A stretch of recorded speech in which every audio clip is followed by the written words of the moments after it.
عليكم ورحمة الله. أعوذ بالله من الشيطان الرجيم. بسم الله الرحمن الرحيم.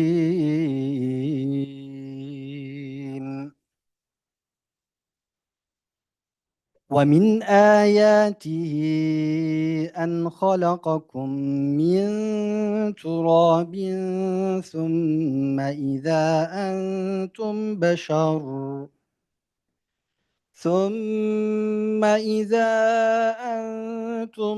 بشر تنتشرون.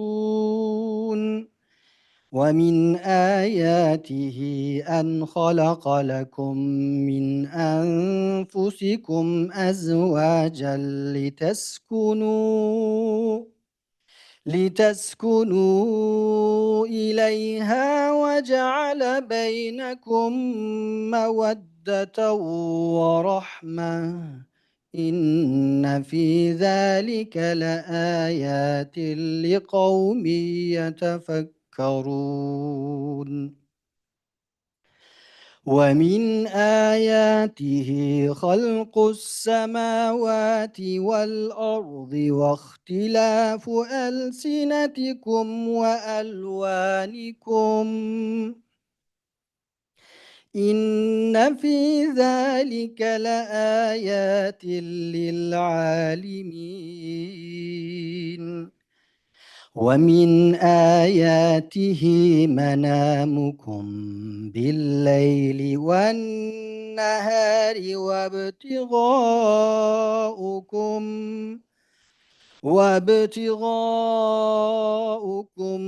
من فضله إن في ذلك لآيات لقوم يسمعون.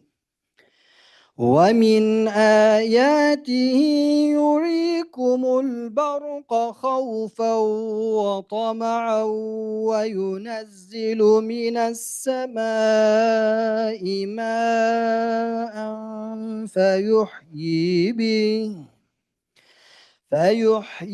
به الأرض بعد موتها إن في ذلك لآيات لقوم يعقلون. ومن آياته أن تقوم السماء والأرض بأمره ثم إذا دعاكم دعوة من الأرض إذا أنتم تخرجون. وله من في السماوات والأرض كل له قانتون. صدق الله العظيم. السلام عليكم.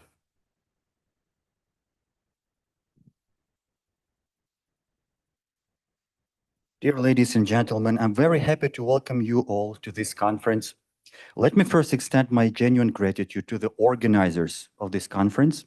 It has been made possible by the month of cooperation between Respect Graduate School, a rising hub of authentic Islamic scholarship in North America, TUI Center for Interreligious Understanding, which promotes interfaith dialogue, religious understanding, and social justice, and, of course, Badiou Zaman Said Nursi's Chair in Islamic Studies, housed within John Carroll University's Theology and Religious Studies Department. Being here at John Carroll University, a Catholic institution, I'm reminded of Father Thomas Michel, former head of the Vatican's Office for Relations with Muslims. Father Michel once stated, along with Gandhi and Martin Luther King, Said Nursi must be seen today as one of the 20th century's great exponents of nonviolent resistance, underscoring the importance of Nursi's profound legacy as a pioneer of peaceful, transformative engagement with modernity. Much like Gandhi and King, Nursi's ideas resonate today, perhaps even more poignantly, as we face challenges not unlike those of his time. His responses to the peril of aggressive secularism and materialism remain remarkably relevant, offering Muslims a way to embrace modernity without sacrificing their spiritual and ethical roots. His insights into the interplay between faith, knowledge, and society are as invaluable today as they were decades ago. Tonight, however, we are in the company of the two prominent scholars who can remind us of the importance of Said Nursi's ideas for our troubled modern and postmodern world, with the profundity and eloquence of the scholars who spend their lifetimes in studying and teaching Islamic spirituality and intellectual history to thousands of their students and readers around the globe. Without further ado, let me then proceed to our first keynote speaker, Professor Zeki Saritoprak. He is a respected scholar of Islamic studies who has been with the Theology and Religious Studies Department at John Carroll University since 2002.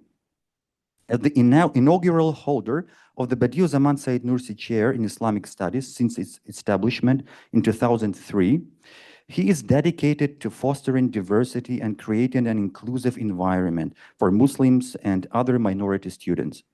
Professor Saritoprak is actively involved in interfaith dialogue as a member of the National Catholic Muslim Dialogue and serves as the Muslim co-chair for the Midwest Catholic Muslim Dialogue, initiatives co-sponsored by the U.S. Conference of Catholic Bishops and the Islamic Society of North America. His scholarly contributions include notable works such as Islamic Spirituality, Theology and Practice for the Modern World, Islam's Jesus, and a critical Arabic edition of As-Sarkhasi's Sifatu Ashrat As-Sa'a.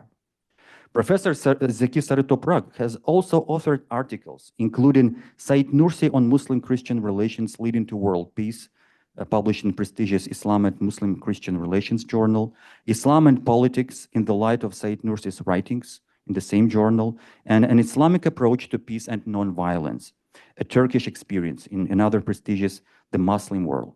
He is currently developing a manuscript on Islamic eschatology, and his speech is titled Why Nursi Matters, How Nursi and the Risale-i Nur Can Shape the 21st Century Encounter Between Islam and the West. So please welcome him here.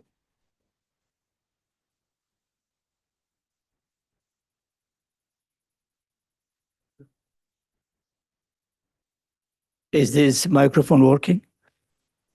Yes. Is it? People at the back, can you hear me? Good? Okay, wonderful.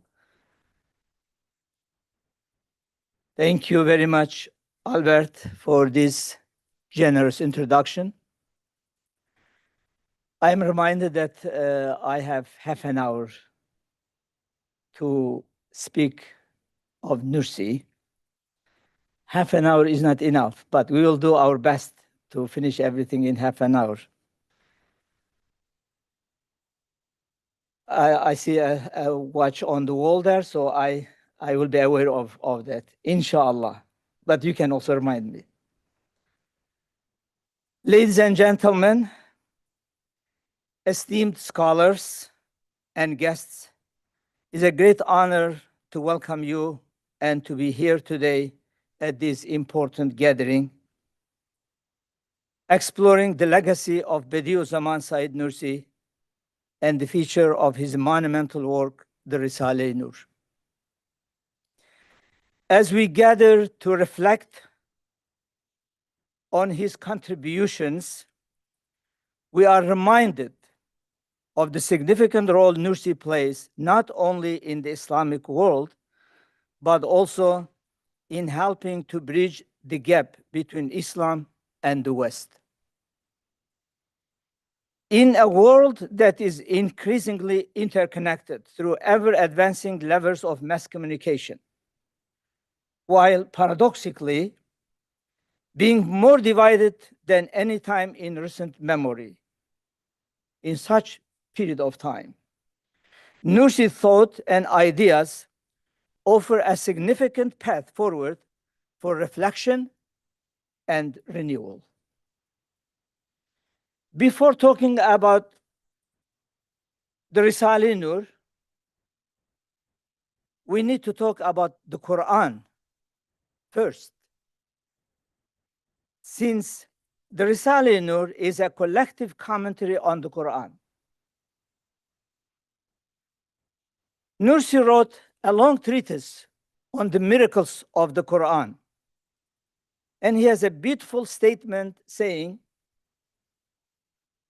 as the time grows older, the Quran grows younger. As the time grows older, the Quran grows younger. Zaman ihtiyarladıkça Kur'an gençleşiyor.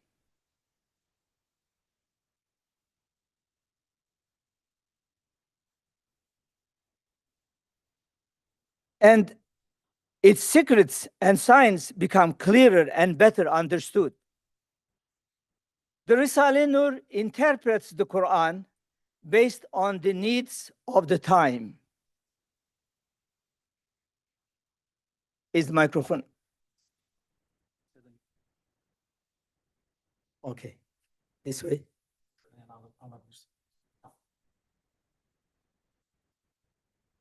I have to follow the instructions. Okay.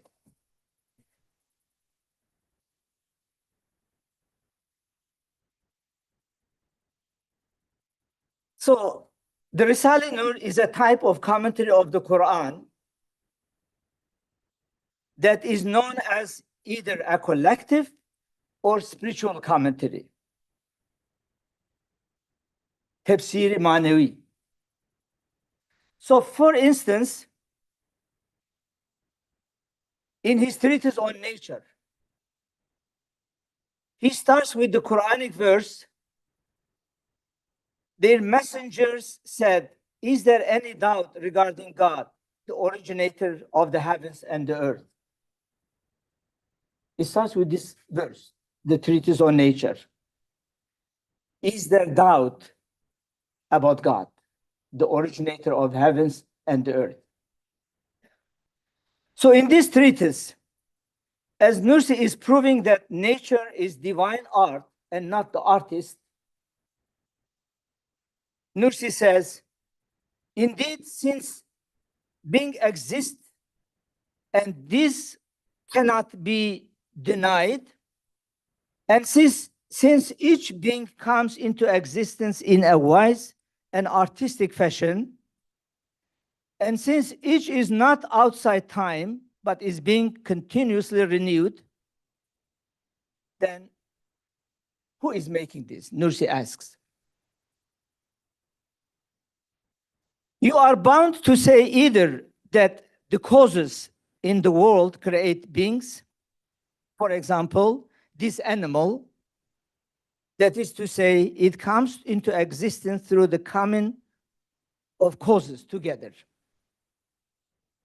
or that it forms itself by itself. It came together by itself.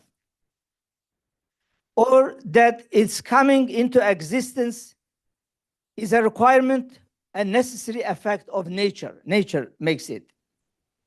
Or that is created through the power of one all-powerful and all-glorious. Since reason can find no way apart from these four, if the first three are definitely proven to be impossible, invalid, and absurd, the way of divine unity, which is definitely proved to be, which is the fourth way, will necessarily and self-evidently and without doubt be the only way, be the proved way. So this is the way that Nursi looks at the world, looks at nature. He gives examples, impossible ways, and then gives the one that is logically required. He used logic, he used mind, he used reason. Another example, he interprets the Quranic verse on the story and the prayer of Jonah. Jonah is a very famous story in the Quran and in the Bible, saying that the fish of Jonah was threatening his earthly life. whereas our fish is threatening our eternal life. And as such, we are in much greater need, the need to have the prayer of Jonah, more than Jonah, Yunus alayhi salam. He would similarly interpret other prophetic prayers, such as that of Job, Ayub alayhi salam. Basically, what I want to say here is that through Nursi's commentaries on the verses of the Quran, he is not just interpreting the Quranic verses, but he's making the Quran intelligible, understandable for modern audience. A modern person can easily get what he's saying. As famous Turkish poet and author of the Turkish nation anthem, Mehmet Akif Ersoy, said, "We must directly take inspiration from the Quran and make Islam speak to the understanding of the age." Many of you know this poem of Mehmet Akif. Nursi is not only translating and commentating on the Quran, but he is bringing a new and profound understanding of the Quran. Nursi can majestically write, as he did in his 20th letter, on the meaning of a phrase like La ilaha illallah. Now, the literal translation of La ilaha illallah is there is no deity but God. But what is the meaning of it? What is the meaning of La ilaha illallah? There is no deity but God. There is something more than that. And Nursi elaborates on that. Let me share with you. This phrase conveys the following good news to the human spirit. Suffering as it does countless needs and the attacks of the innumerable enemies, human spirit is suffering of the innumerable enemies, viruses, celestial bodies even can be an enemy in this case. On the one hand, the spirit finds a place of recourse, a source of help, through which is open to it the door of a treasury of mercy that will guarantee all its needs. La ilaha illallah gives this strength to human soul. While on the other, it finds a support and source of strength. The phrase makes known to human beings the Creator and the true one to be worshipped is the Creator of heavens and earth, who possesses the absolute power to secure them from the evil of all its enemies. It shows their master and their owner. Through pointing this out, this phrase of La ilaha illallah saves the heart from utter dissolution and the spirit from aching sorrow. It ensures an eternal joy, a perpetual happiness. If we understand the meaning of La ilaha illallah, that will be the result. Do we understand it? Let's question ourselves. Do we understand it really? I could speak at length just on the eloquence of Nursi's writings and the beauty of his words, but this is a talk for another time. To get to the matter at hand, and now that we have established the parameters of what Nursi was saying in the Risale-i Nur, we can move on to the heart of my talk today. So this was introduction. Today, the topic of my talk is to explore why Nursi matters and what is his writings, known collectively as the Risale-i Nur or Treatises of Light, can teach us about the 21st century encounter between Islam and the West. Guided by Nursi, Islam and the West can come together in mutual understanding and on a path that brings humanity forwards, not backwards. There are several points that I will discuss today as the time allows. First, number one, Nursi's strong engagement in dialogue and hope to bring world peace. A very unique aspect of Nursi. I will elaborate on these points. Point number two, Nursi's contribution to spiritual renewal, a refuge for the spiritual problems of modern society. Our modern society is suffering spiritually, and Nursi gives some remedies to that. Nursi's invitation to unity that can contribute to a shared humanity. Number four, unlike the class of civilizations, Nursi's approach to cooperation of civilizations can be a remedy to the challenges of conflicts in the 21st century. Number five, one of the major crises of modernity is the separation between faith and reason. For Nursi, there can be no separation of this. Nursi's understanding of this can be something that all humanity can understand and learn from. Number six, modern Western philosophers have spoken of a crisis of meaning. It's called crisis of meaning, which resulted from the erosion of traditional religious structures. Nursi's writings emphasis on knowing God and loving God can be a solution to this crisis of meaning. And I will elaborate on this. Number seven, principle number seven. Nursi's emphasis on positive action, despite difficulties that people may face, can be a remedy for the problem of violence in the modern world, and in the West in particular. Principle number eight.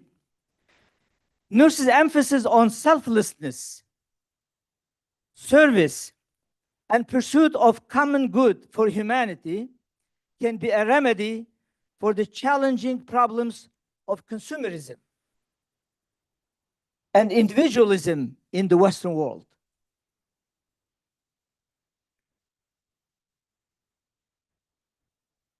Number nine, Nursi also understands the importance of nature and the natural world for humanity.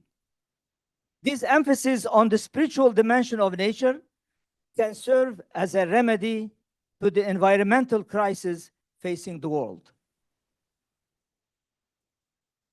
And number 10, the final one, of course, this can be more, but I just wanted to focus on 10 principles that I found in Nursi's writings.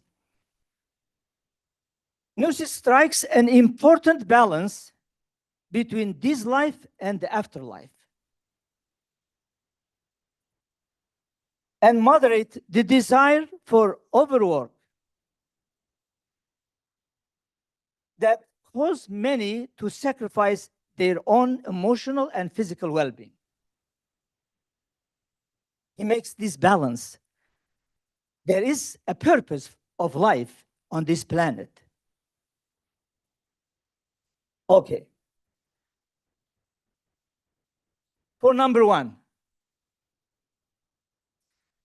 Perhaps this idea, the number one, as you remember, Nursi's strong engagement in dialogue that he hopes will bring peace.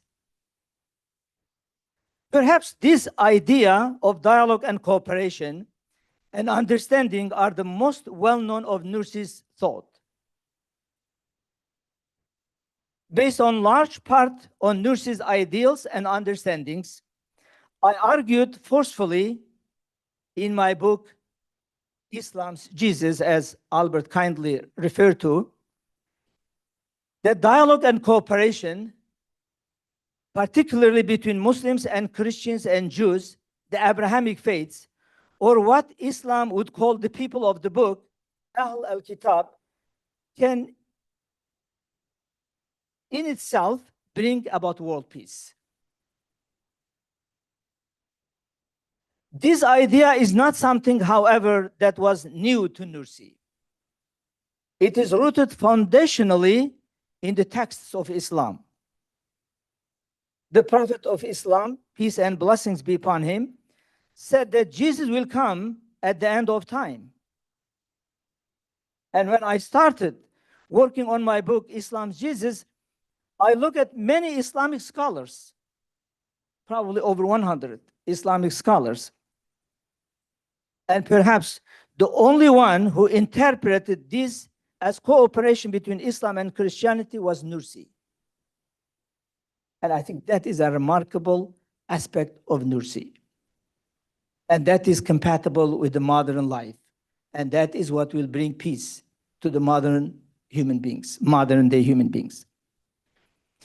There were several allegorical interpretations of this, but only Nursi was saying it in this specific way. For Nursi, cooperation between the people of the book is central to our modern age, and through such cooperation, our world can achieve a level of peace and prosperity that cannot be brought about by other means. Considering the large populations of Christians and Muslims in the world, nearly 6 out of every 10 people alive today are either Christian or Muslim. If Christians and Muslims work together for the betterment of humanity, this would not fail but to usher in a new era of human existence where the adherents of all religions will benefit from it. Not only Christians and Muslims, but Hindus, Buddhists, adherents of all religions will benefit from this peace in the world.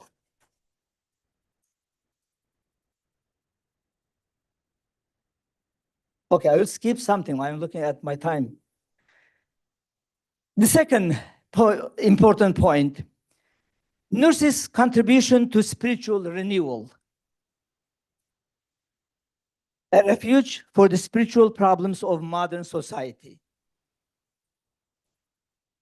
Professor Hamid Algar, retired professor, was at the University of California, Berkeley, wrote a beautiful article on Nursi.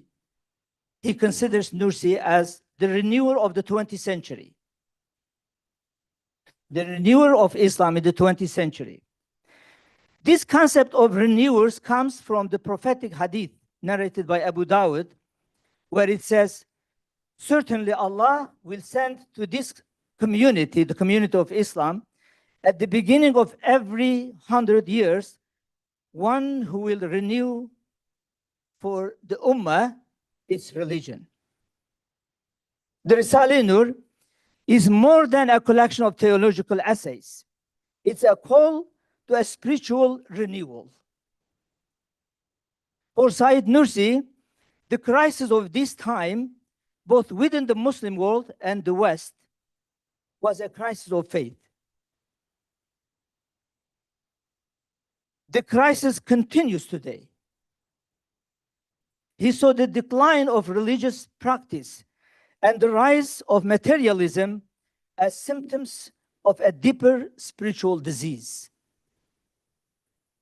This is why in the 20th letter, he says, He gives purpose of life. I feel like this is a manifesto for humanity. Be certain, O human being, be certain of this, that the highest goal of creation and the most important result of it is to believe in God. The highest goal of creation. The highest degree of humanity and the greatest positions for human beings is the knowledge of God. I have 5 minutes left, but I will finish, don't worry. Which is contained in belief in God, the knowledge of God. And that is in belief in God. First, believe in God, and then the knowledge of God. The brightest happiness and sweetest bounty for jinn and human beings, jinn, as you know, parallel to human beings, invisible creatures. I'm explaining for my students who are here now, is the love of God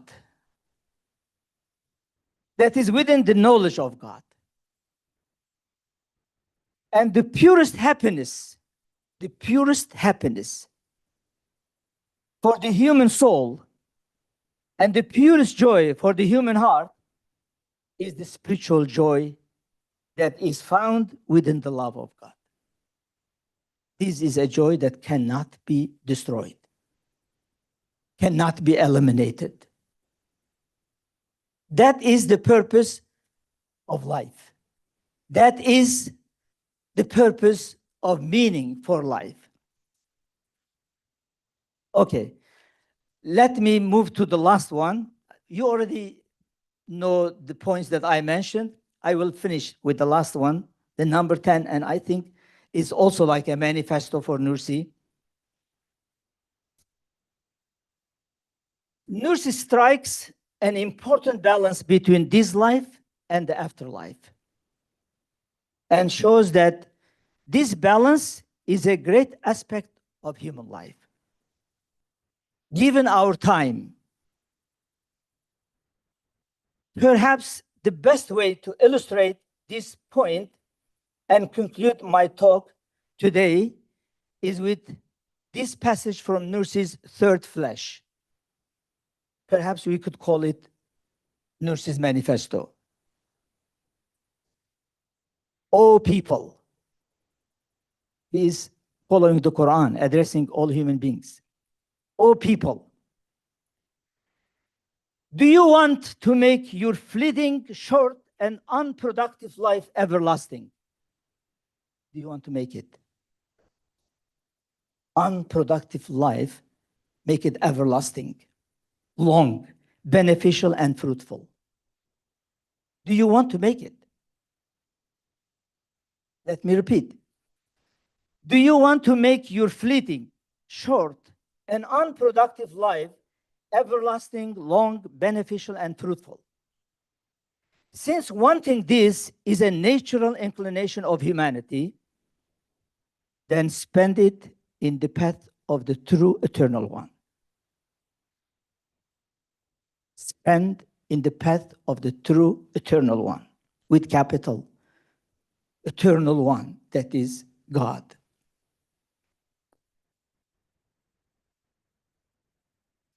For whatever is directed towards the eternal becomes a recipient of the reflection of eternity. Since every human intentionally desires a long life and is passionately in love with eternity,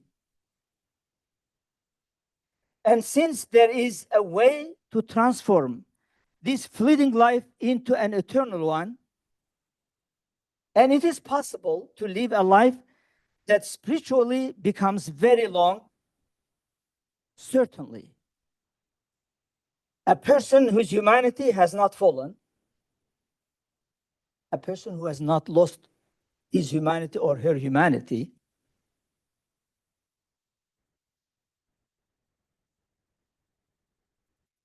will seek that way, will look for that way. We'll strive to realize the potential. We'll strive to realize that potential of eternity. We'll act accordingly, and here is that way.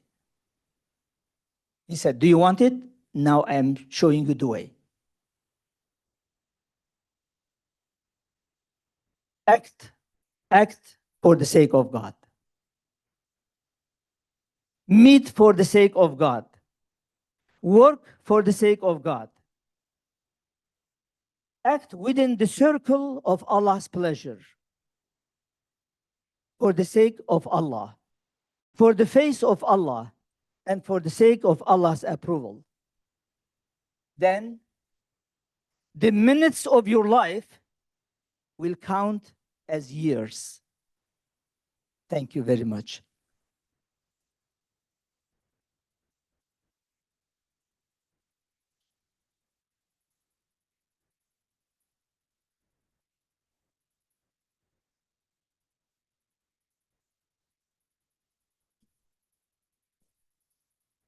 Thank you very much, Professor Zeki Saritoprak, for this speech full of spiritual effulgence, very comprehensive.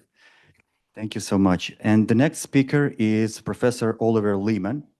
Professor Oliver Leaman is a distinguished scholar and leading authority in Islamic philosophy, recognized for his extensive contributions to the field with over 30 influential books. His works span a wide array of topics within Islamic and Jewish philosophy, metaphysics, ethics, and aesthetics, with notable titles like An Introduction to Medieval Islamic Philosophy, A Brief Introduction to Islamic Philosophy, Islamic Aesthetics, An Introduction, the Qur'an, an Encyclopedia, and the Biographical Encyclopedia of Islamic Philosophy. Additionally, he has edited major reference works, including History of Islamic Philosophy, co-edited with Sayyid Hussein Nasr, and Controversies in Contemporary Islam, enriching both academic and public understanding of Islamic thought. Dr. Leaman's scholarship, alongside his contributions to top-tier journals, continues to serve as an essential resource for students and scholars, providing deep insights into the philosophical traditions of Islam and related areas. So please welcome him to here.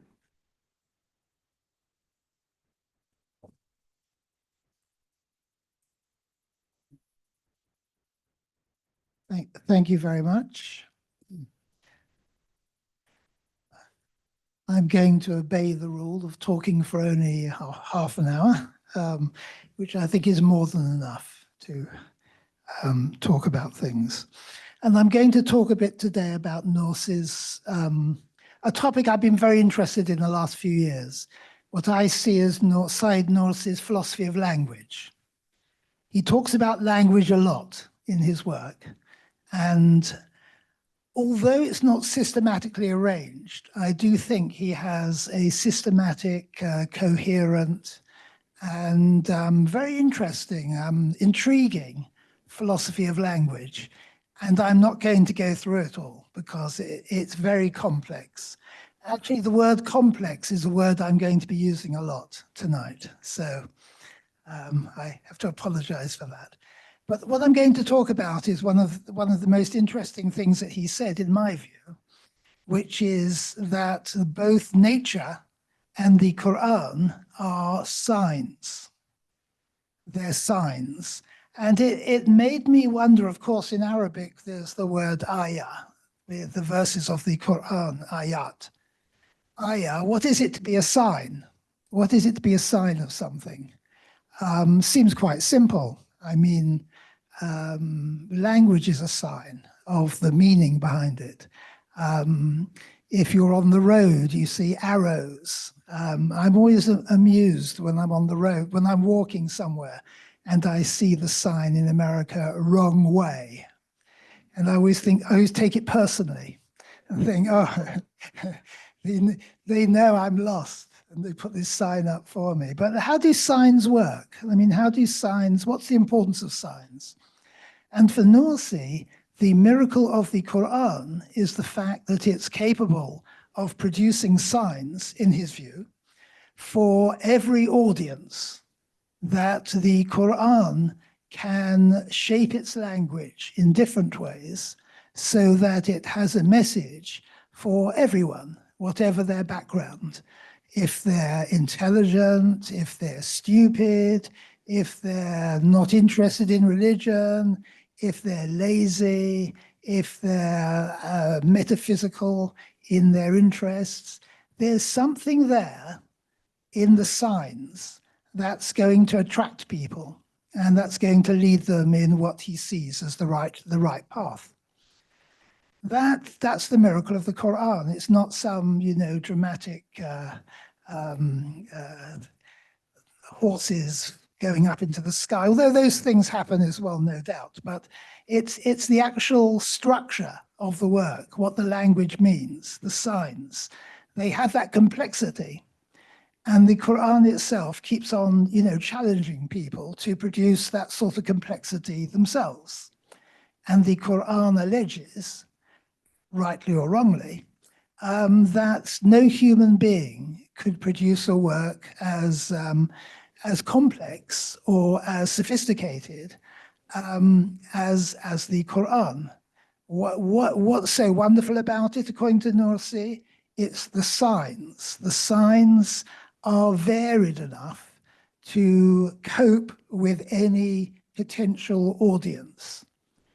Now, one of the things we know from his biography is that Nursi's life was very often very difficult, but one theme that goes through it was a fascination with language, fascination with education and with language, how to address people. How should we address people? How should we talk to people? What languages should we teach them? What languages should we teach children? And if we read his works, one of the very impressive things about them that many people have commented on is as my predecessor has commented on, is his eloquence. The fact that he's able to produce a story or an account or a dialogue or a question which is capable of stimulating attention and thought in a variety of people. That in itself is, pretty miraculous in some ways. So a sign is not something simple for Nursi. I mean, some signs, there's a continuum of complexity, I think, for him. So some signs, like on the road, when you're on the road, signs are designed for everyone. You don't have to be able to read to understand road signs, usually. And I often marvel when I go through airports, as I do rather more often than I'd like. And you often come to a country where you've got no idea what the language is. You can't even read the script because it's in some language which is entirely mysterious to you, but you can understand where you're supposed to go. You can understand the basic things that will help you get through that airport. That's very, very important, that there are signs which are capable of resonating with everybody, regardless of their level of culture or education. That's terribly important in religion, isn't it? Because God's made us all very different, and it's incumbent upon him to address us in ways which fit in with who we are. I mean, it would be cruel if he were to make people differently and privilege some over others. So God has produced a whole variety of signs for the variety of people. Some of these signs are theoretical in much of the Qur'an. Some of the signs are what Nursi calls practical in nature. So you see things in nature, often quite small things like bees or flies or a spider. And they all have signs, according to Nursi, to us of how we ought to behave, of what we ought to think about. even these tiny insects, ants, which are so insignificant, apparently, that we don't even see them most of the time. Those have important stories for us, according to Nursi, about how we should live. They are in, as the Qur'an says, they are in communities. You know, they work together. They have a function. They're not just there to be exploited or killed. They have a meaning for us. And, you know, often one looks at children when they're looking at insects, and or bees going into flowers, or ants crawling in and out of holes. And they're fascinated by what they're seeing. You know, the way that there's a pattern, that they seem to be organized in some way. And for Nursi, that's a very good sign. I mean, it's a very helpful sign that the whole of nature, even those really insignificant parts of nature, like flies, for instance. I mean, he has a short book on flies and how when he was in prison and his companions in prison were rather mean to flies, and they would sort of try to kill them or throw them, you know, brush them out of the way. Nursi sort of liked to watch them. He talks of them as being like birds. They fly around. You know, they do important work. They have a function. God has nothing in the universe which doesn't have a function. Everything is a sign of God, even flies. I felt like had I been around and had he been around, I would have said, what about mosquitoes? But mosquitoes also, of course, you know, have a function. Everything in nature has a function. And the important thing about this for him is that nature speaks to all of us.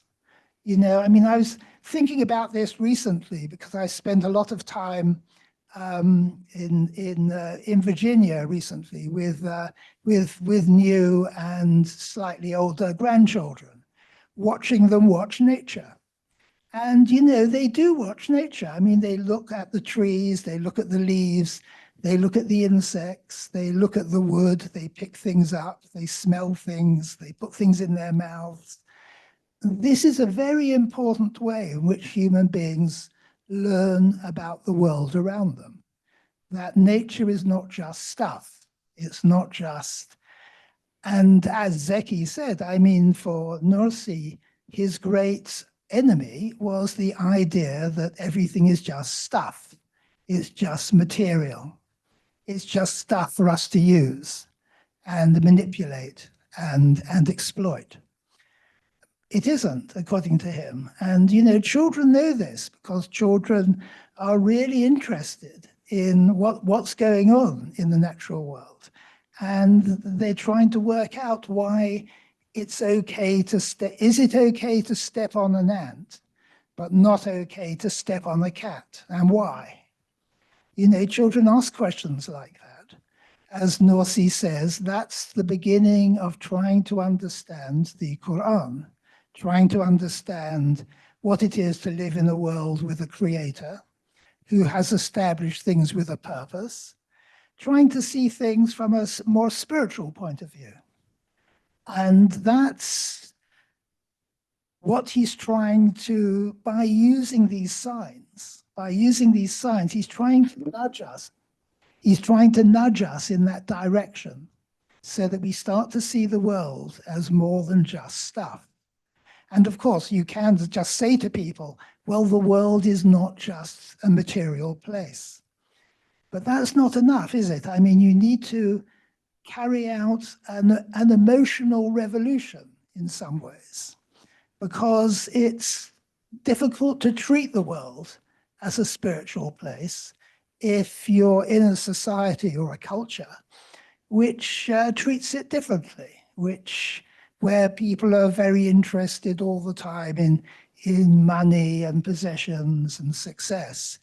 And it's quite difficult then to say that, you know, the world isn't just there for us to use. We've got to think about it. We've got to think about its purpose. So Nursi has this sort of fascination with the small. I mean, it's very easy to say, isn't it, that, oh yes, the sun and the moon and the trees and the rivers and all these things, they're a sign of God. But flies and the spider and ants, that's not so easy to see as signs of God. If we can see those things as signs of God, then we're in a much better position, perhaps, to expand it and try and see the whole of our lives and the whole of the world as having more of a meaning than just being there for us to use. So this idea that both the Qur'an and the what we see in nature are both signs of God, very easy to say. Very easy to say. I've just said it. In fact, I'll probably end up saying it several times tonight. Very easy to say, but it's actually quite difficult to do. It's quite difficult to do. And to give an example of that, in the Qur'an, in the 18th surah, when Musa goes on a journey with Khizr, who we think is Khizr, but who he's never mentioned in the Qur'an. Khizr says to Musa, if you come with me, you're going to see things that you're not going to understand. Please don't ask me about them. And of course, if you know the surah, Musa agrees and he completely disobeys what he's been told. His patience was sort of lacking. And Khizr sort of points out that these things that happen, which are surprising and perplexing, they're a challenge to Musa's taqwa, really. I mean, Musa should have realized that what's happening are things that God has a reason for doing, but he's quite hesitant at going along with that line. And Khizr is quite critical of him in this surah.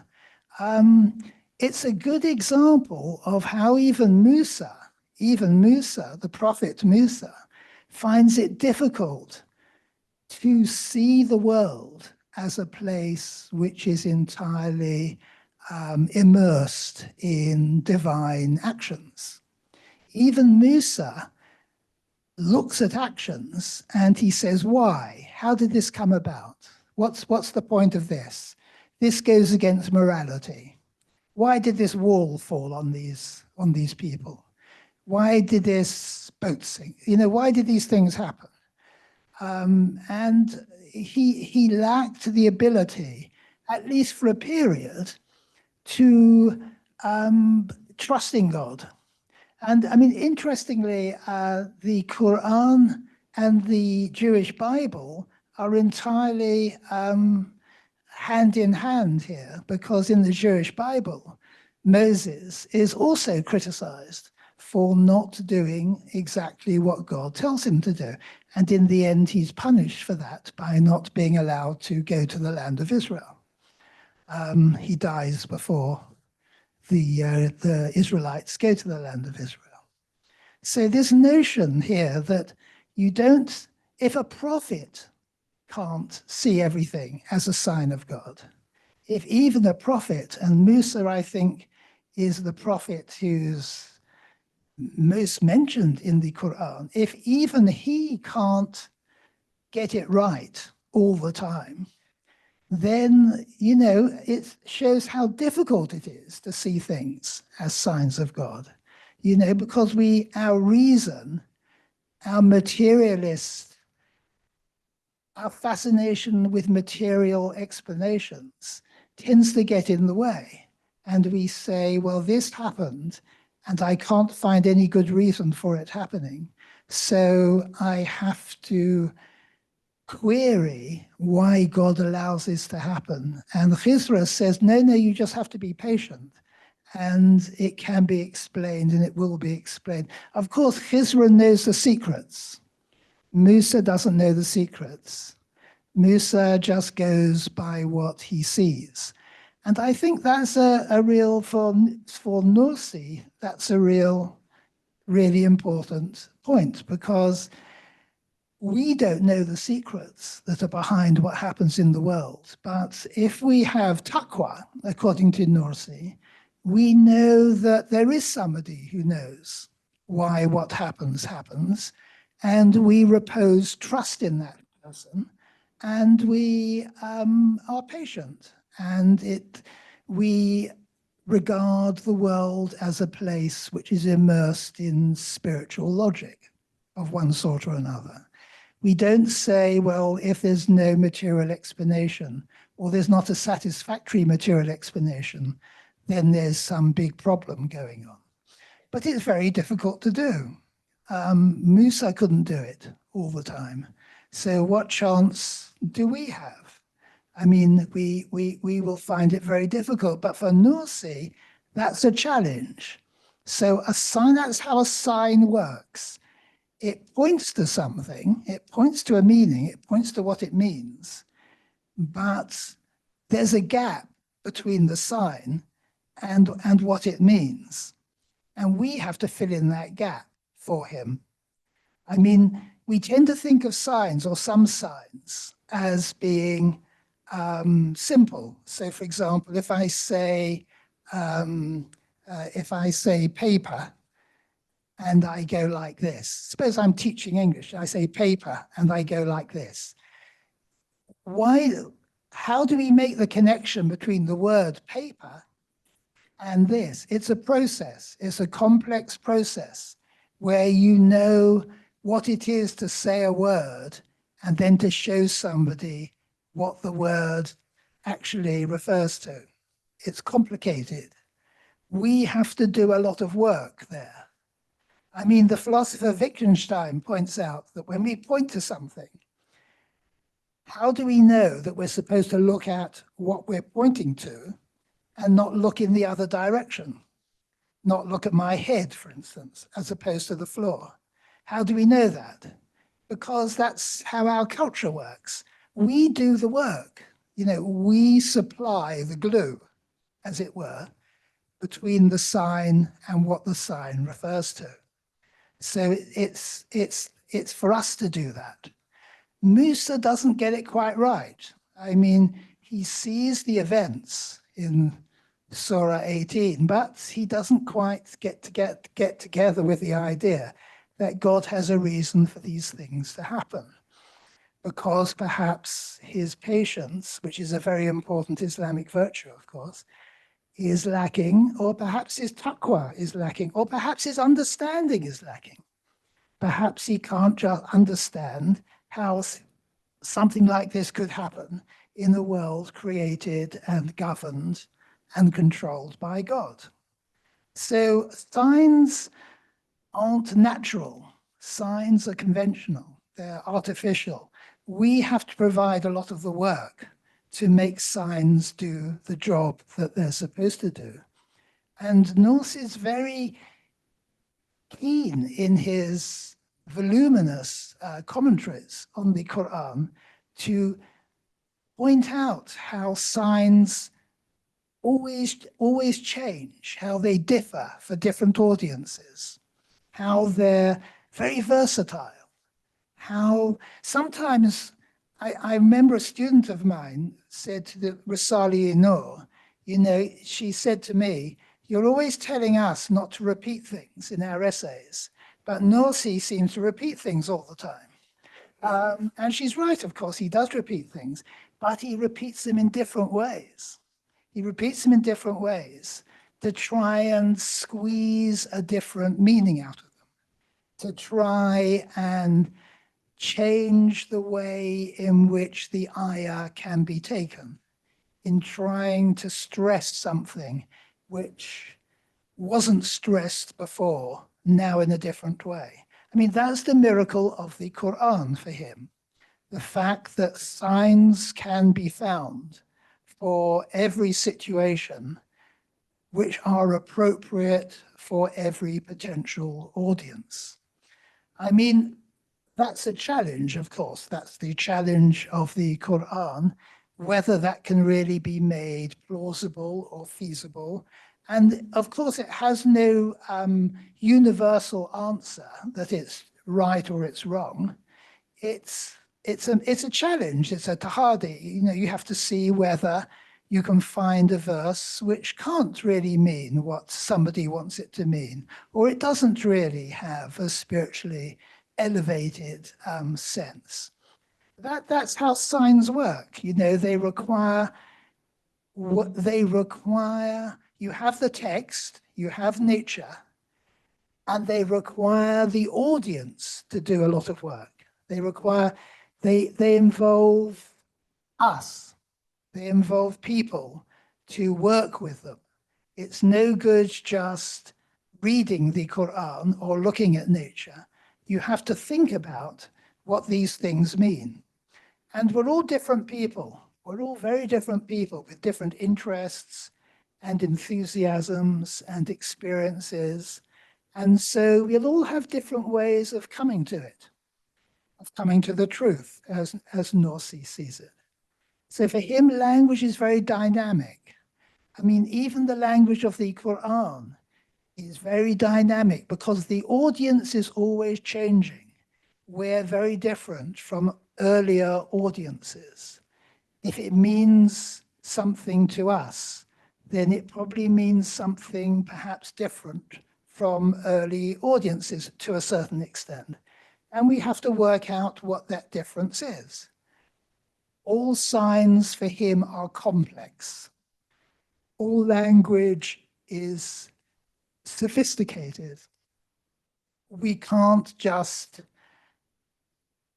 I think I'll end on this point. I think for Nursi, going to pray and listening to the Qur'an being recited and feeling satisfied with what you're hearing and admiring the beauty of the recital and the work is a profoundly problematic activity, because we're not thinking about it. We're just thinking into it. We're just allowing it to make us feel contented.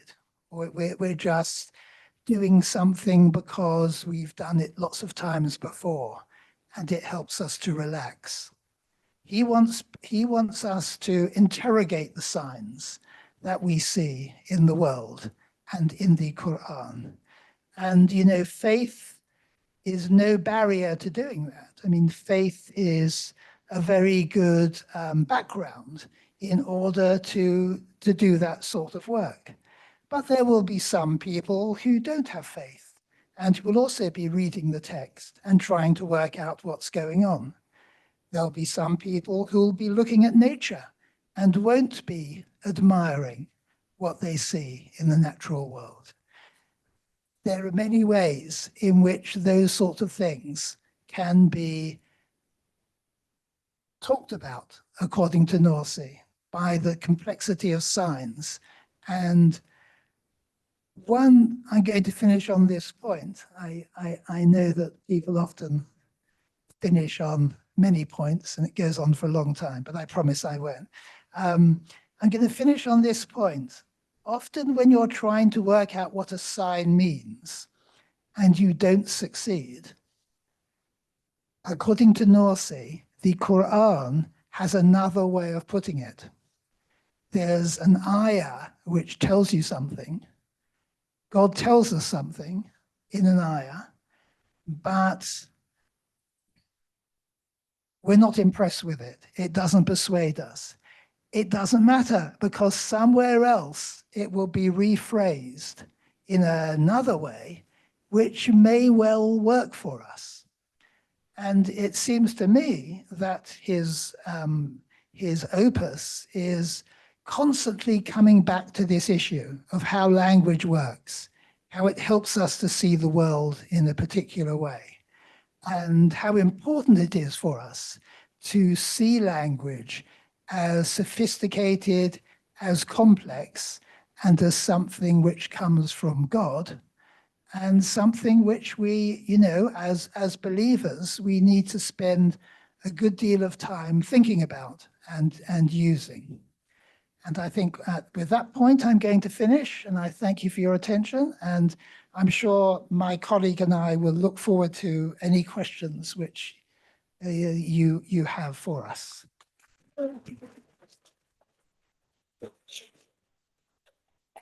So if you don't mind, you can proceed to the table. Okay. We can take questions. Right.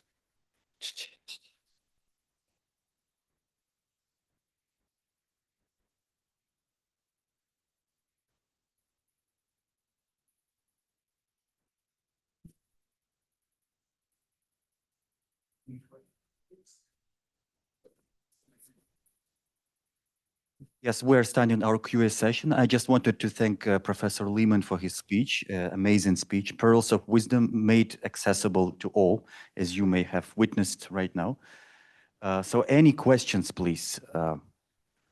Well, while you're still thinking, maybe I will have a question as a moderator for Professor Zeki Saritoprak, my first question. So you mentioned the notion of the West, that Islamic world, I mean, Nursi says that somehow Islamic spirituality and the Western world needs to converge. So what do we understand by the West? Because West is a very homogeneous and spacious, capacious notion. So there are some elements like colonialism in the West, right, which cannot actually converge with Islam, I guess, right? So what exactly do we mean by when we say that there must be convergence between the West and Islamic spirituality? Yes. When we say the West, Nursi actually used Europe, Europa. He speaks of Europa. He says Europe. And he divides Europe into two. He says Europe that is inspired by the teaching of the heavenly scriptures, the teaching of the Bible. That Europe is my friend. I have friendship with that Europe. He doesn't use this term that I said, but he has connotation of friendship. I am not addressing that Europe, he says. I'm addressing the Europe that claims that I make human being happy through indulgence. He says, Europe, you cannot do that. I will prove to you that it is wrong. Can you, I didn't have time to mention this, it was actually in my presentation. Can you make a person whose body in paradise and whose soul in hell happy? That person cannot be happy because the soul is in hell.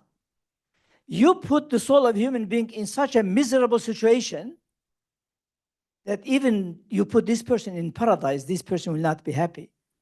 So we need something spiritual. And Europe, you need that. He says, he addresses Europe. So when we say West, Europe will be like the foundation, the main. America is West. Australia is West. So the content of West is a little bit large concept, is more than just geographical. Probably that will be the best way to explain the term West. Thank you.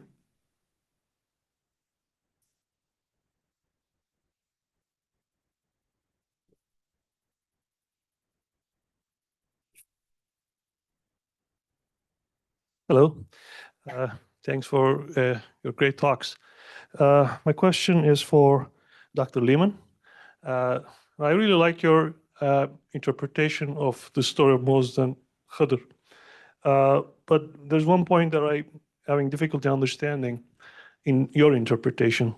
Because Moses is objecting there to the acts of that young man that he's seeing and observing as that young man.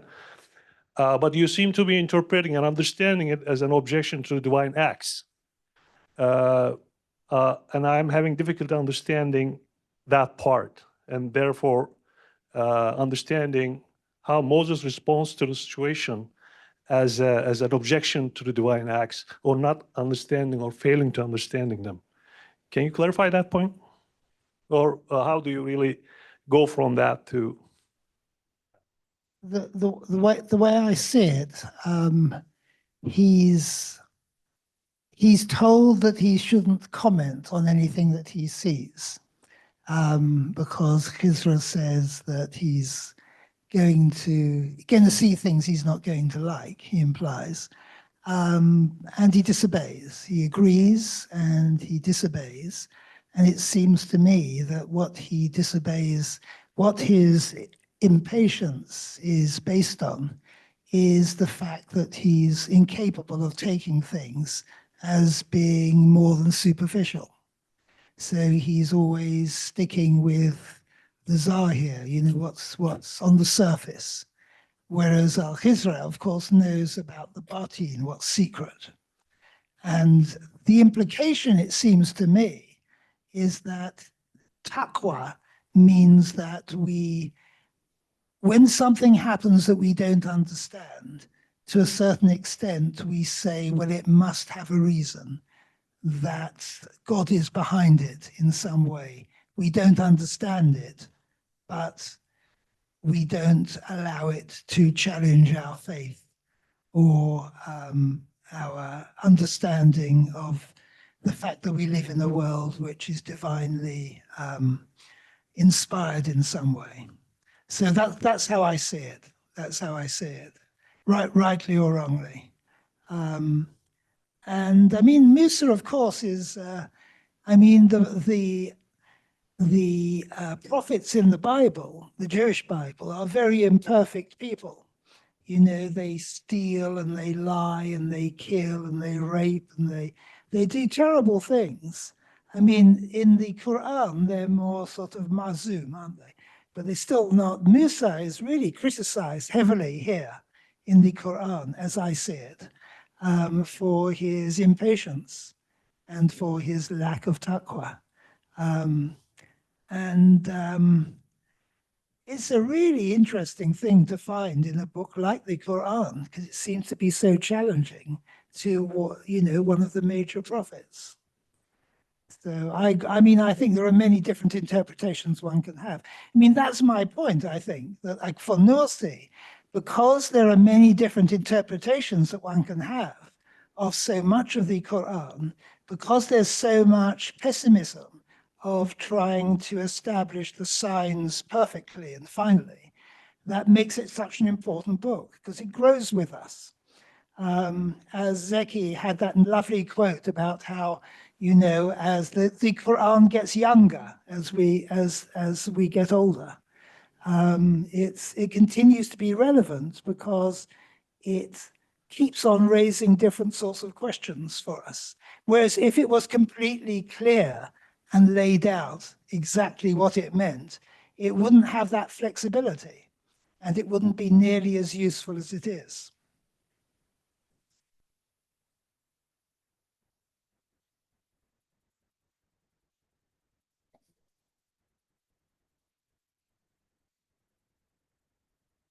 Good evening, and thank you very much for the talk, for the both lecturer. So my question is for two of you, actually. Risale-i Nur and Said Nursi, although the Risale-i Nur already translated into many languages, but it is not widely as recognized like by the other authors, like maybe Orhan Pamuk from Turkey or Paulo Coelho or some other writer. So I just want to ask this question to you. Thank you. Would you like to go first?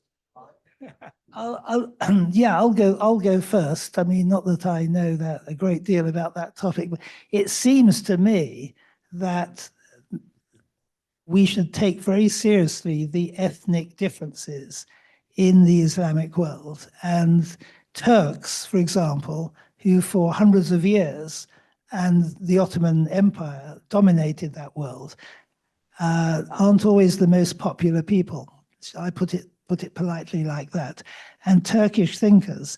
I mean, it's a really interesting phenomenon that in Islamic philosophy, which is the area I work in, and where there's a lot of really important Ottoman Islamic philosophy, it's almost entirely unknown in the Islamic philosophy world because it's Turkish. And I'm afraid there's a certain antipathy. perhaps after all the years of imperialism, towards Turkey and anything related to Turkey?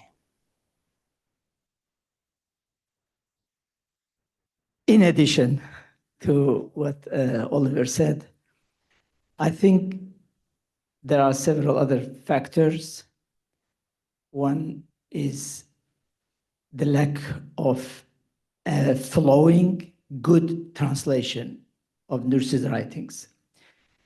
They are translated, but they are translated in a very archaic language and also occasionally literal. Like Nursi uses manay harfi. Manay harfi, you can elaborate on just this word probably in several pages, manay harfi, and the translator put just the meaning of the letter. Doesn't make sense for the reader. The meaning of the letter, so what? Nursi said, throughout my life, this is the 4 things that I learned in my life, and you say just the meaning of the letter? That is destroying the meaning. That is killing the meaning. And I think that's why there is a need for a good translation. I say Nursi, I wish Nursi had a translator like Reinhold Nicholson, who translated the Masnavi. Nursi is not as lucky as Mevlana, as Rumi. Reinhold Nicholson dedicated his life. He started in 1925, translating Mevlana into English until 1933. So 8 years of his life he dedicated to the writing of Mevlana. Native speaker.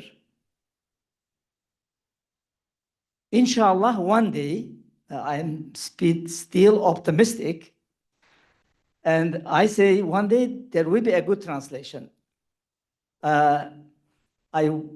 Once, when I was at Georgetown, I said to Professor John Esposito, can we establish like a center starting the translation of Risale-i Nur?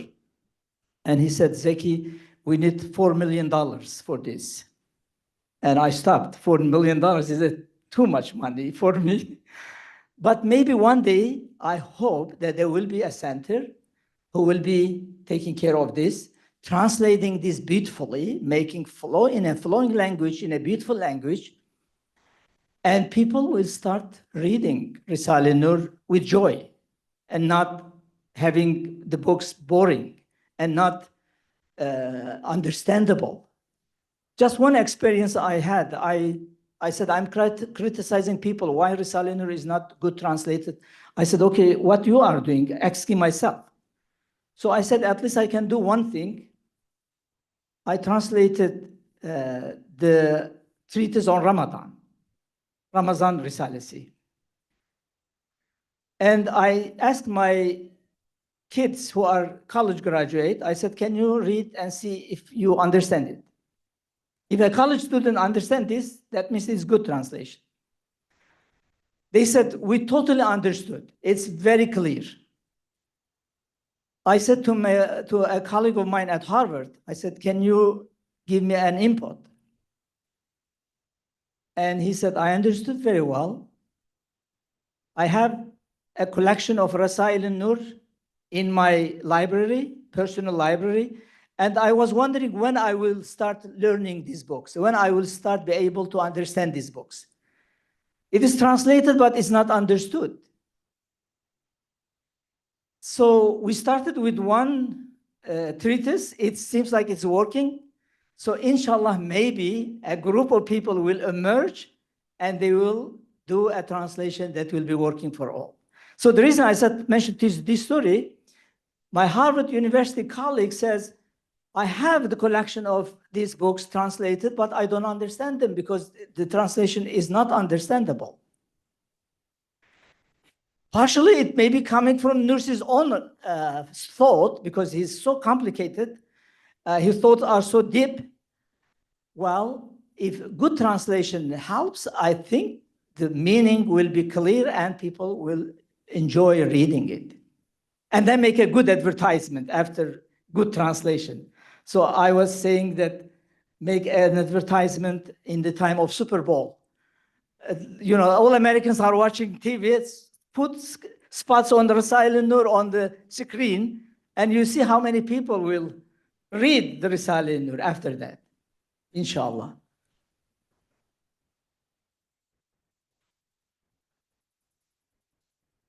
Good evening. Thank you for the wonderful presentations. If that's okay, I have two questions for Professor Leaman and one. Oliver says like 1 minute of that advertisement is $4 million.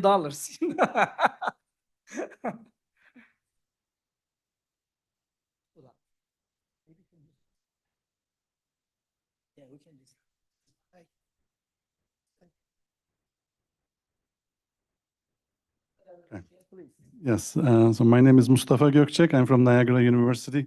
If that's okay, I have two questions for Professor Leaman and one question for Professor Saritoprak. So Professor Leaman, you mentioned that the signs are artificial,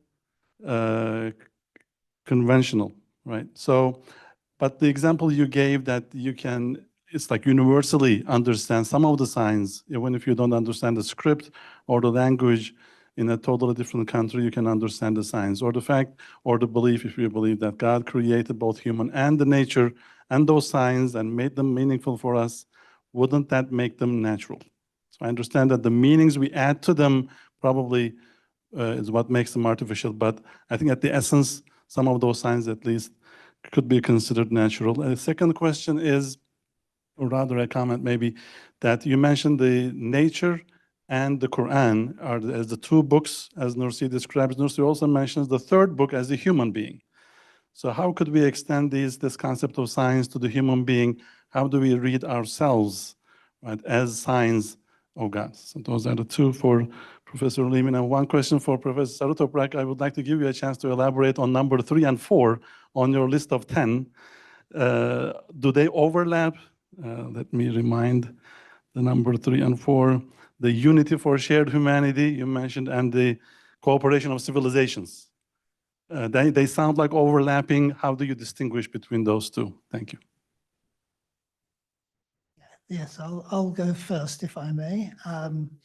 I think that's a great question.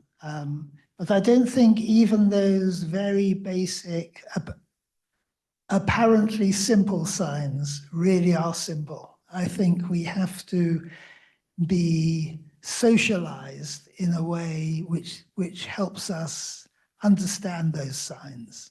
I don't think they can be understood without, I mean, I think if we came out of the Brazilian rainforest and landed in an airport, I don't think those guys would know what those signs meant. They are simpler than other signs, but they're still quite complex. And I think Nursi's philosophy of language is that all signs are complex. They all involve very careful planning and organizing, and they're all conventional, I think he would argue. And as for human beings, yes, you're right. I didn't talk about that. I mean, I was trying to keep it sort of fairly short. But we also, for him, are a sign of course, you know, our role as you know, Khalifa, a very complex role. I mean, that's why the angels were supposed to bow down to us. It gives us, you know, a pivotal role, I suppose, in interpreting the universe. And thank you very much for that point. That was really both really important points. Okay, what I have here, basically for the first one, Nursi's invitation to unity that can contribute to a shared humanity. In my article called An Islamic Approach to Peace and Nonviolence, I quote a lot from Nursi. I quoted Nursi saying, and I think this is the foundation of this principle, The way to deal with civilized people is the way of convincing. The way to deal with civilized people is the way of convincing. Convince people. If you like people accept something, convince them. This is the method of civilization, the way to deal with civilized people. Not the way of force, which applied to those wild people who do not understand words. People don't understand words, that violence, that kind of force used in the past. But Nursi says the world has become civilized.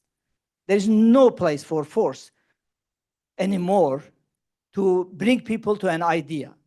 If you have an idea, convince people about that idea. This is the way to deal with civilized people.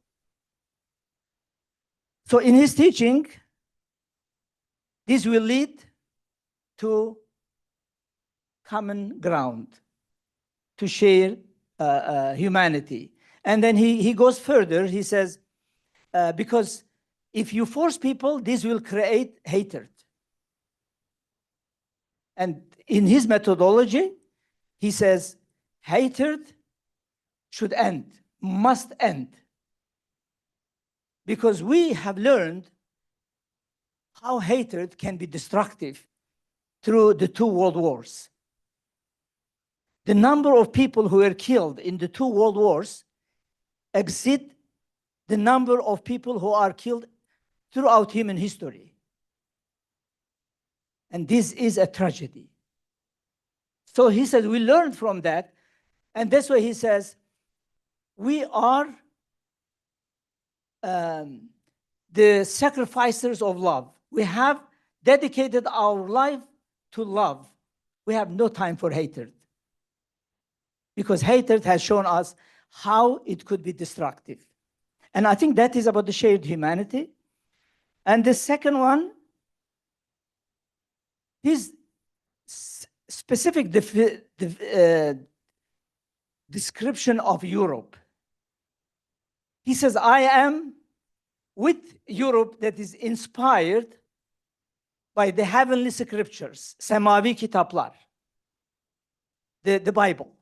The Europe that is serving humanity, actually, the word that he used, let me read for you. Let not be misunderstood. Europe is 2. One is the one that is inspired by the true religion of Jesus and provides beneficial art, justice, and truth for the life of human society, which follows the various signs to serve justice and truth. I am friend with this Europe. And that is the principle that Islam and Western civilization can come together. That's Nursi's suggestion. With this, we can come together. With this, we can actually make a dialogue of civilizations and rather than a clash of civilizations. But the details are here. I will share it with people. Maybe one day it will be published. Thank you.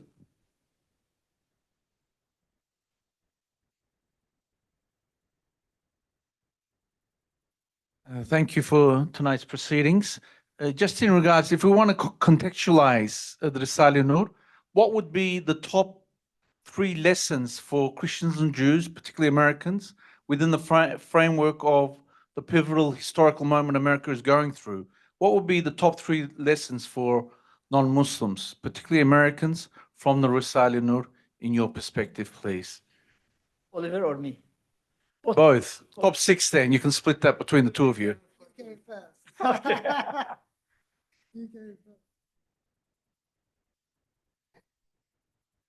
I think the real challenging problem in the United States is the disease of stress, anxiety, the lack of spirituality, the lack of spiritual strength. Is a big issue. It's a big issue, and that's why many people are preferring to commit suicide. I heard from many people. This human being who is so important, so precious, started to say, there is no meaning for my life. So why I am surviving? Why I am living then? And they commit suicide. Risale-i Nur, I can tell you, is a remedy for that.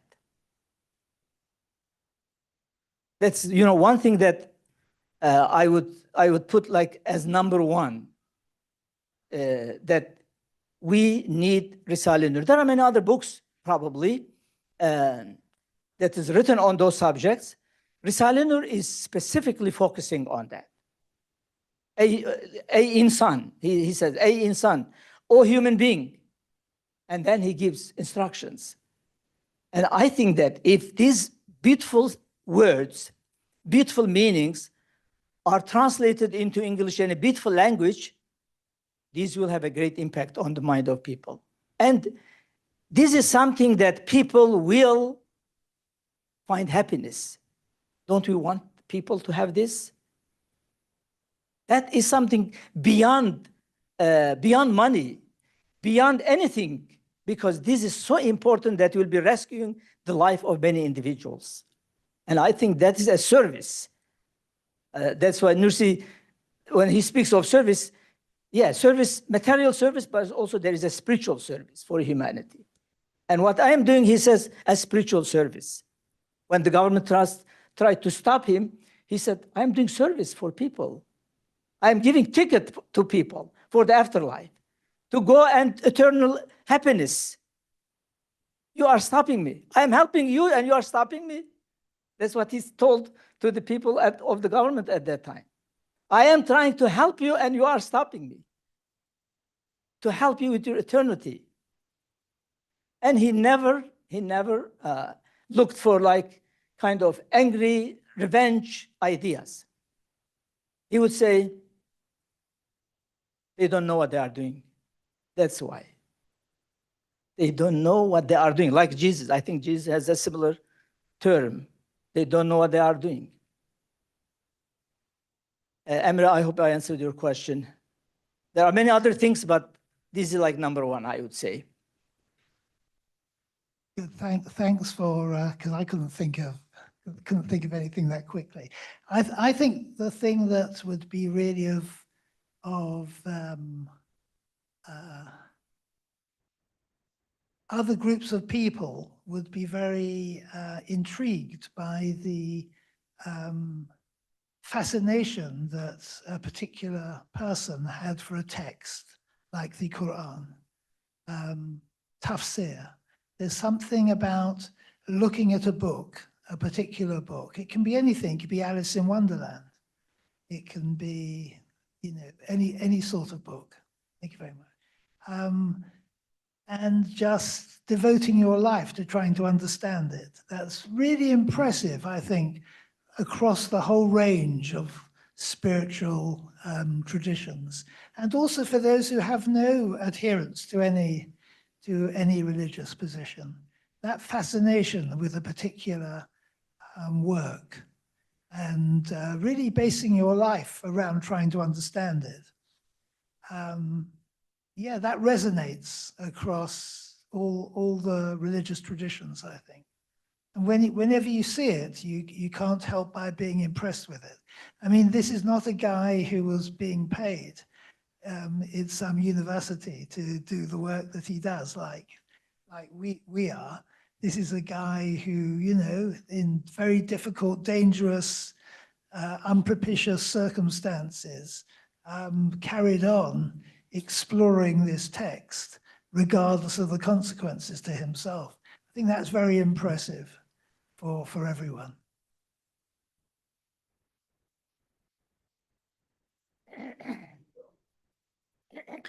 So I just want to ask you if you are aware about a university. The name is, the Vatican is the first state to create a public university to respond to the global crisis of meaning. University of the Sense. This is a new initiative. So I was just want to ask, University of Meaning. This is a very new initiative by Pope Francis. I work a lot between Catholic and Muslims. So if you are aware, because today I see both of you are talking about the sense, the meaning. So if there is any collaboration between Bediüzzaman Said Nursi Chair and this initiative. Thank you for letting us know about it. Well, inshallah, we'll have collaboration, but currently we have nothing. In the future, inshallah, we'll have. I have some connections with, we have some groups, Muslim Catholic Scholars Dialogue. We might develop something in that direction, inshallah. Yeah, I know the president, so whatever I can help. Okay, You're more so than you will be our contact then. Thank you. Thank you. So, Professor Saritoprak and Professor Leaman, thank you for your speeches. It is really wonderful to be here tonight. So, when it comes to the language of Risale-i Nur, there was a famous Turkish professor. His name was Ali Fuat Başkil. Once he was a candidate for president. It was after 1960 coup. He was really a respectful law professor. He spent his 10 years in France. He got his doctorate degree in Paris Law School. When Bediüzzaman Said Nursi was still alive, his students met him and he read Risale-i Nur. And one day, Risale-i Nur students gave him Ayatul Kubra, Risalesi, and asked him to translate into French. And he told them, yes, I am really good at French, but there are some words and some terms in Risale-i Nur, I can't find the same words and terms in French. So let's wait, French people, when one day they will learn Turkish and they will read Risale-i Nur. So this is an anecdote. So my question to you, Professor Leaman and Professor Saritoprak, yes, I agree with you. The language of Risale-i Nur is really complex. By the way, thank you for your fascinating speech about the philosophy of the language of Bediüzzaman.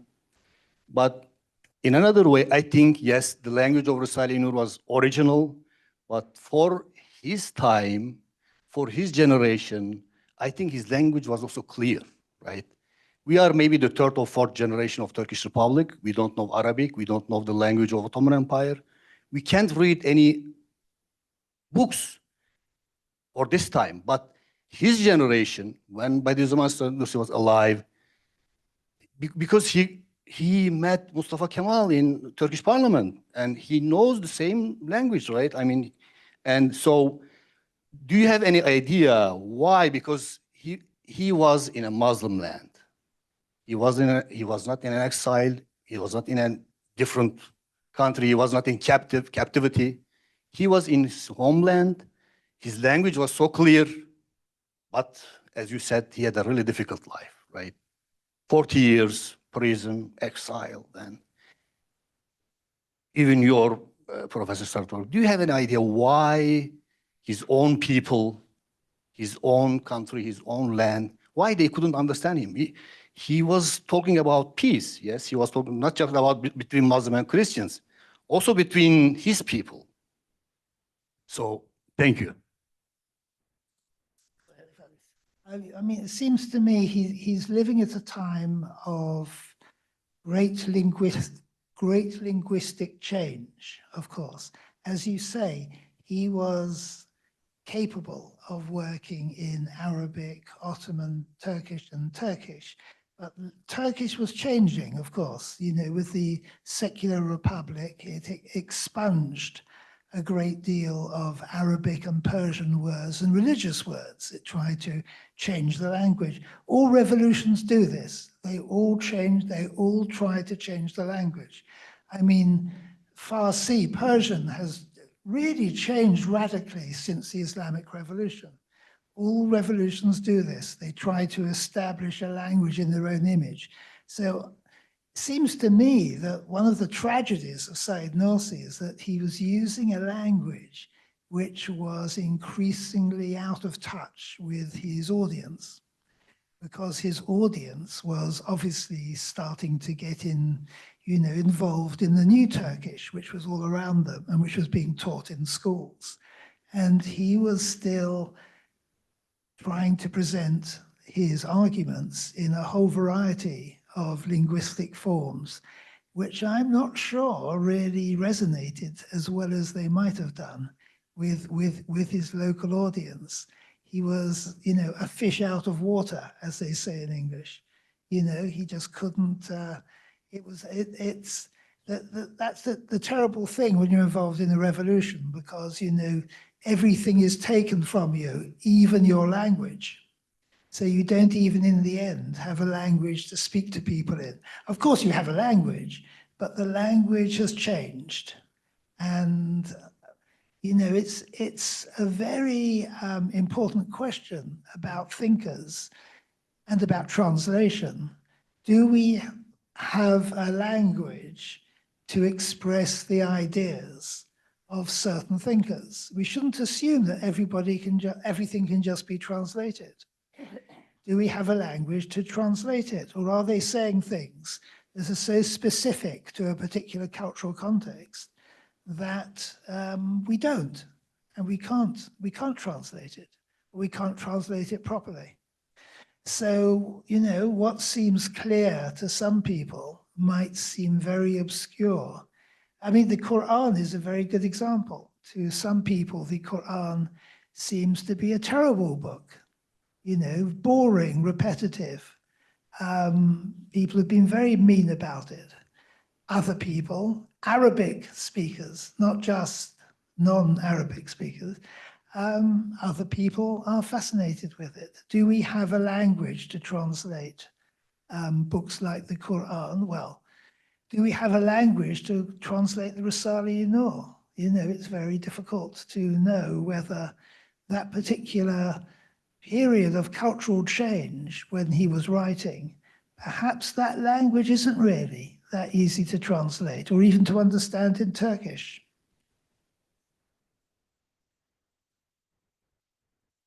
Yes, I think the language of Risale-i Nur is clear, but Risale-i Nur is not a novel. It's not a novel. You shouldn't read it like you read a novel. I just a few days ago was talking to a group of people, and there was a discussion of a subject. Nursi elaborated on that. And beautifully, he says, oh, my brothers, share this Risale, these like words, 15th word, with that group of people who are asking about this question, but please tell them that they should not read it like they read newspaper. Clearly, he says, they should not read it like they read newspaper. If you read it like you read newspaper, you'll not understand it. You have to contemplate on it. You have to read it carefully, because this is a science of aqaid, the creed of Islam, and therefore you have to have certain contemplation on it. It is not easily understood, but if you read carefully, step by step, you'll understand. Some part of it are very easy, like stories. He gives some stories, like the first words, word one, second word, third word. These are stories very beautifully understood.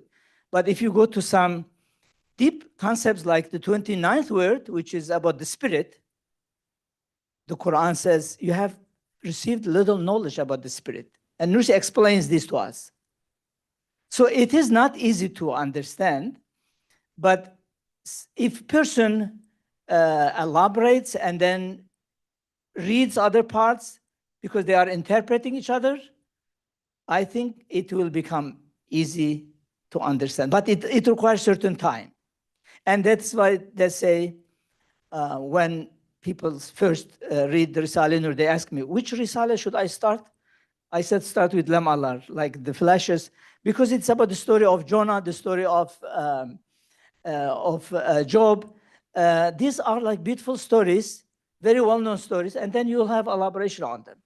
It speaks of the elaboration, what lessons to be taken. This will give you a hope that, okay, I can understand this book. But if you start with something that's really very difficult, it might give you hopelessness that probably I will not be able to understand this book, so you might actually be discouraged to continue. So I would say, read. If you don't understand, read again. It requires patience, but you will understand. And there will be some places maybe still you'll have a hard time to understand, because this is, imagine you are very good in English and you are reading a book of mathematics in English. Doesn't mean that if you know English, you know every science. This is like a science. You know English very well, but this is a book in theology, in the creed of Islam, and therefore you have to have something to learn it. You have to make some efforts to learn it, and then it will become clear. I think that would be the best way to go. And there is like a kind of divine grace that Nursi says, Risale-i Nur will open itself to you if you start reading it sincerely. That will become open with the grace of God. You say, Bismillahir Rahmanir Rahim. In the name of God, the most compassionate, the most merciful, you start reading it, it will become open. I hope that will be the best way there might be some other ways. This is what comes to my mind for now. This is Züleyha Fikret from Columbia University in New York, and I have a question for Professor Leaman. Professor Leaman, you talked about a really, really important topic of Risale-i Nur from one perspective. When we look at the whole collection of Risale-i Nur, Ustad actually talks about 4 different books, not only the nature and the Quran, but also the prophets, prophethood in general, and also the human aspect. So there are actually 4 books that the truth came down in 4 different forms. And in my understanding, the most important part is that the truth about the Creator, because it is not in our dimension, because it is unknown for us, we need a form of evidence to be able to get to know about the knowledge of God. So the nature being words or signs is a way for us to be able to connect with the knowledge of God. So because it's an art of the Creator, when we are able to read this language, as you have very beautifully explained, we will become, it will become available to us that we will get the knowledge of God. We will start knowing God in a valid and accurate way. So actually the point of having 4 books for us is to see the same truth from 4 different angles actually, and to make sure that we are seeing the truth in the right way. So we can confirm the truth that way. It's not, when we talk about God or when we think about God, it's, outside of our dimension. So we don't know whether or not this is true. But if you have 4 different languages and you can check, double check from one language to another, what you see in the Quran is also, you can also see it in the form of creation. It's a form of double checking the truth of the Quran or seeing God from another angle. So I would like to ask you, actually, you have, in half an hour, you have done an amazing job explaining how these, signs are, available to us, how we can read them. But I think we also need the other dimension, how those signs help us to get this knowledge of God. So there is a gap between what we have learned from you and the end point. So would you please elaborate on that point as well? I'm afraid there's always a gap, a yawning gap between what I say and what the truth of the matter is. And I thank you for that. Was a very good supplement to what I said. I know Said Nursi doesn't do this, but I'm trying to stay away from the question of truth, because it seems to me that a lot of his arguments about truth don't really work as well as they ought to. It seems to me that religion is not so much about truth, but about the attitude that we have towards things and whether those attitudes are acceptable and plausible and important to us. So, for example, you know, if I fall in love with somebody, that person I'm in love with I may think of him or her as the only person I could possibly fall in love with. And that's what one thinks when one is in love with somebody, but really, probably not, you know, probably not. So, you know, it's that attitude, changing the attitude that somebody has to the facts is what's really important in our lives. It's not, I mean, last week, a lot of people I know, like me, who are registered Democrats, did not vote for Mrs. Harris. We were shocked at our own behavior because we've always voted for Democrats. And for the first time in our lives, our attitude changed. Our attitude changed. And it's an emotional thing, really. It's not necessarily based on the truth of anything. And I think that's what Nursi is really interested in, the way in which your attitude towards the world and yourself and the people that you're with, it should change, or it can change. And what's involved in it changing? The language is often what... I mean, let me just give you another example. In his autobiography, Bertrand Russell says that he walked into a tobacconist in Cambridge to buy a tin of tobacco. When he walked in, he believed in God. When he walked out, he didn't believe in God anymore. And it's not because a tobacconist said something, you know, to make him doubt that God exists. Suddenly his whole attitude had changed. Something had happened, you know. It's like looking at your wife and realizing you no longer love her, or looking at somebody and realizing you do love them. You know, something happens. I think for Said Nursi, language is really important in nudging us in certain directions to see what he thinks we ought to see. And as Zeki said, and it's very important, I mean, he goes on endlessly, it seems to me, about how important it is to be happy. And the religious person is happy, he says. And the materialist is miserable because he or she's got nothing really to look forward to except this world. And I think the ways in which he wrote about that are, you know, really impressive. I didn't say nearly enough about it. But of course, does the fact that something makes you happy mean it's true? No, it doesn't. I mean, some people are happy believing in a great illusion. So, I mean, I think we should try and steer clear away from truth in the Risale-i Nur and look more at how he tries to get us to see the world in a particular way, which is going to make our lives fuller and more complete.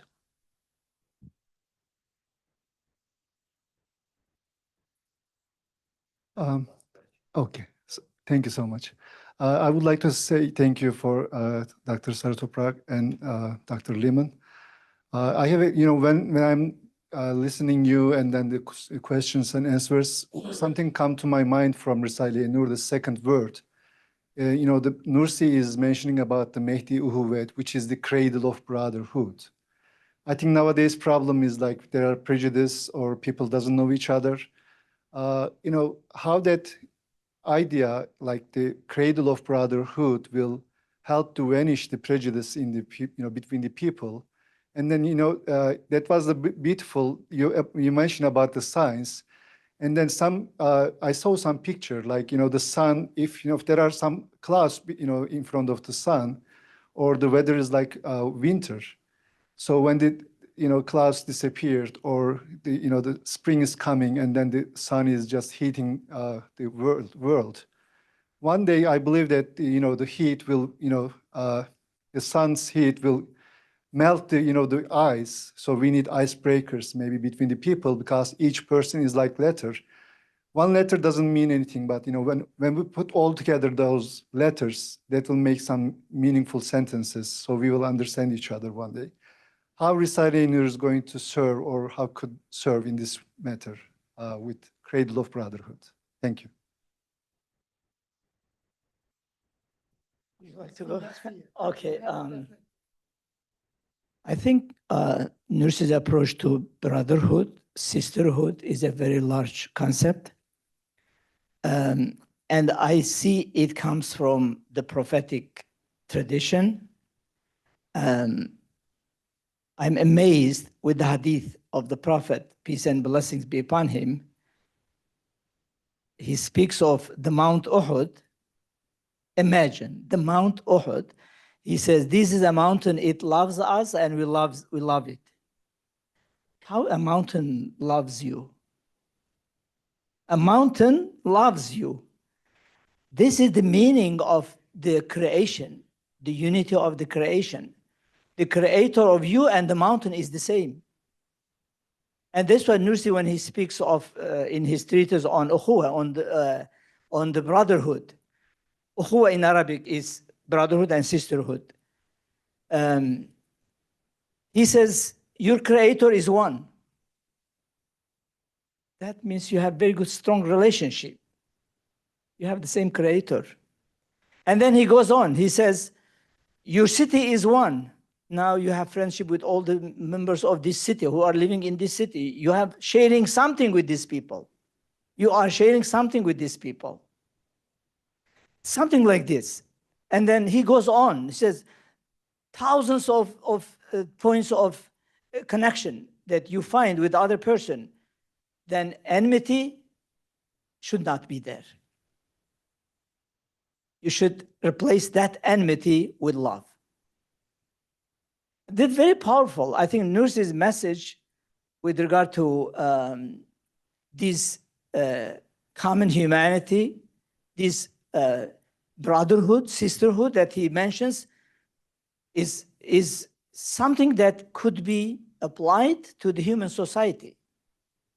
He speaks of, like addressing this topic through a Quranic verses. All believers are brothers. إِنَّمَا الْمُؤْمِنُونَ إِخْوَةٌ. All believers are brothers and sisters.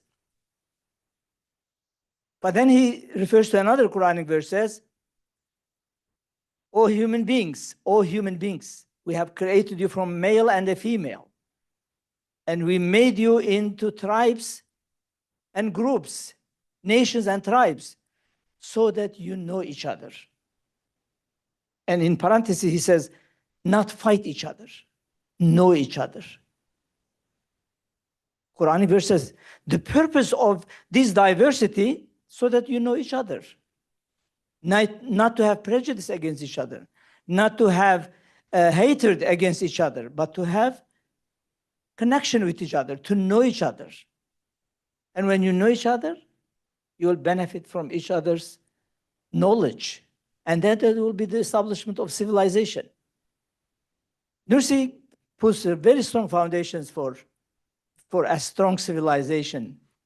And I think in this, I try to explain some of them. It is just partially, I try to explain partially. There is a tremendous source for us if we can focus on it and actually read more carefully, not like reading newspaper, but really like reading the Risale-i Nur.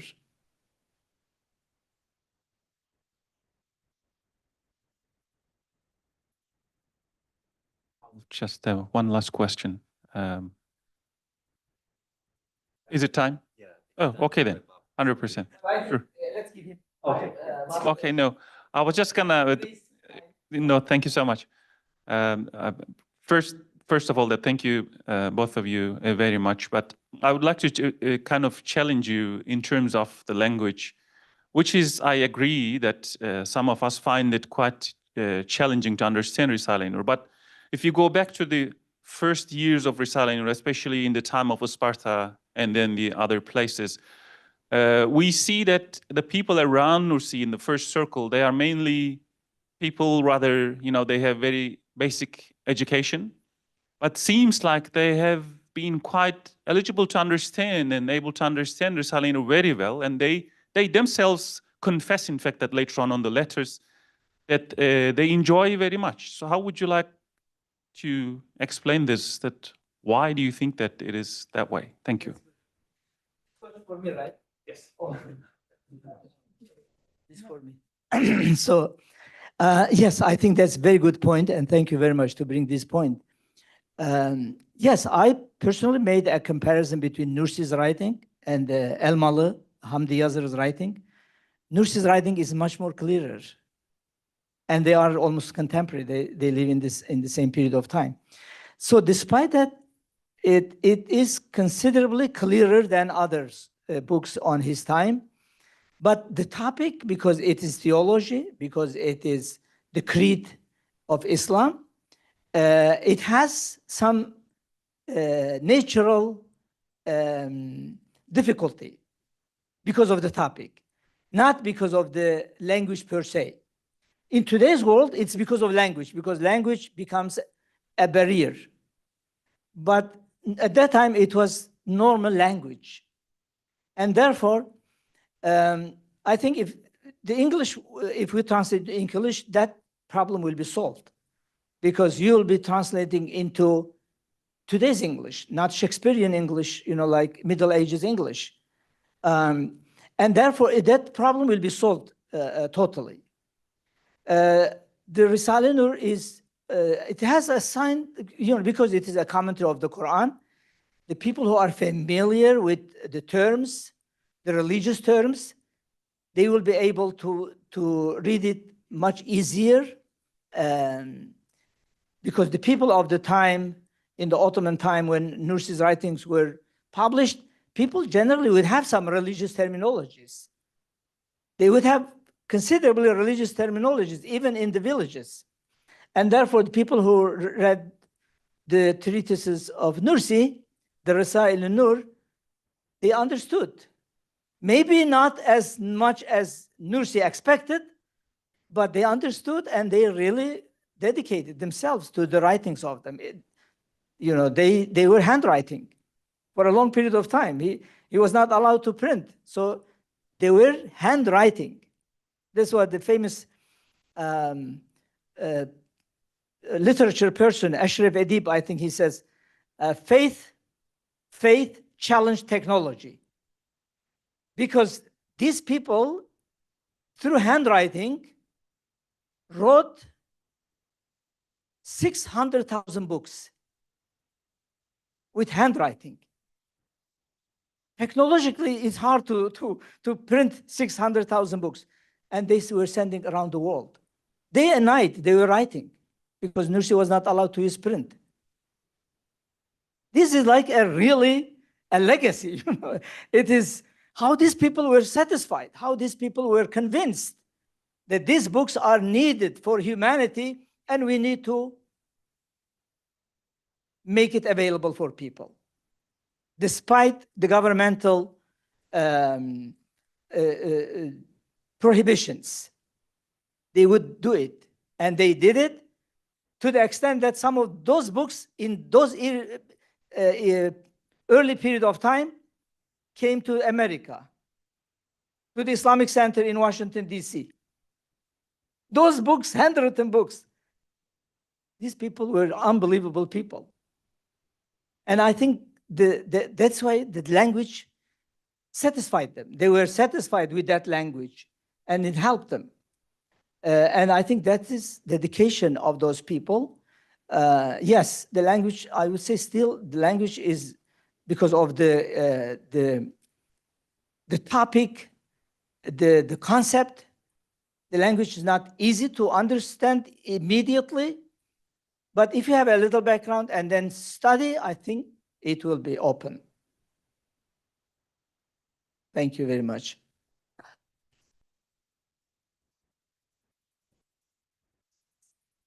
Thank you so much. I think no time is enough to quell the intellectual thirst that two speakers aroused in the audience, but we have to finish today.